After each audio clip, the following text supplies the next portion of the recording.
ការចាប់បានសត្វទន្សោងគោព្រៃចំនួន16ក្បាលដោយអាជ្ញាធរមានសមត្ថកិច្ចនិងមន្ត្រីរដ្ឋបាលព្រៃឈើនៅខេត្តស្ទឹងត្រែងកាលពីថ្ងៃទី13ដល់ថ្ងៃទី15ខែឧសភាឆ្នាំ2025អាជ្ញាធរមានសមត្ថកិច្ចសហការជាមួយមន្ត្រីរដ្ឋបាលព្រៃឈើនៃមន្ទីរកសិកម្មរុក្ខាប្រមាញ់និងនេសាទខេត្តស្ទឹងត្រែងបានសម្រេចចាប់ហ្វូងសត្វទន្សោងគោព្រៃចំនួន16ក្បាលក្នុងអំឡុងសកម្មភាពការពារធនធានសត្វព្រៃនិងបរិស្ថានជុំវិញតំបន់ព្រៃពាសពេញខេត្តក្នុងចំណោមសត្វទន្សោងទាំងនេះមានសត្វញីចំនួន11ក្បាលដែលជាសត្វកំពុងប្រឈមនឹងហានិភ័យខ្ពស់ក្នុងបរិស្ថានធម្មជាតិដោយសារកត្តាជាច្រើនរួមមានការបំផ្លាញទីជម្រកនិងការតាមប្រមាញ់ដោយខុសច្បាប់ការចាប់បានសត្វទន្សោងទាំងនេះគឺជាផ្នែកមួយនៃយុទ្ធនាការរបស់រាជរដ្ឋាភិបាលក្នុងការការពារនិងថែរក្សាវប្បធម៌ធម្មជាតិនិងសត្វព្រៃសម្បូរបែបរបស់ប្រទេស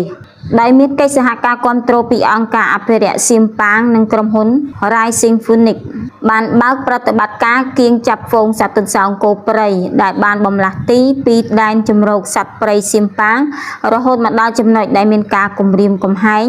ពីការតាមប្រមាញ់និងការបរបាញ់របស់ក្រុមជនខិលខូចមួយចំនួនតូចនៅក្នុងមូលដ្ឋានដើម្បីយកទៅរក្សាទុកនិងអភិរក្សនៅទីកន្លែងដែលមានសុវត្ថិភាពវិញនៅក្នុងប្រតិបត្តិការរួមគ្នាដែលមានរយៈពេល3ថ្ងៃគឺចាប់ពីថ្ងៃទី13ដល់ថ្ងៃទី15ឧសភាឆ្នាំ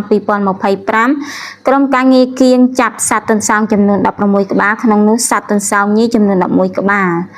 មន្ត្រីពាក់ព័ន្ធបានដឹងថាសត្វទន្សោងទាំងនេះនឹងត្រូវបានធ្វើការត្រួតពិនិត្យសុខភាពនិងបញ្ជូនទៅកាន់ទីកន្លែងដែលមានសុវត្ថិភាពដើម្បីអាចបន្តរស់នៅក្នុងបរិស្ថានធម្មជាតិជាប្រក្រតីហើយបន្តការស្ទង់មើលសកម្មភាពខុសច្បាប់នៅក្នុងតំបន់ព្រៃជុំវិញអាជ្ញាធរមានសមត្ថកិច្ចក៏បានអំពាវនាវដល់ប្រជាពលរដ្ឋនិងសហគមន៍ក្នុងតំបន់ឲ្យចូលរួមក្នុងការការពារសត្វព្រៃ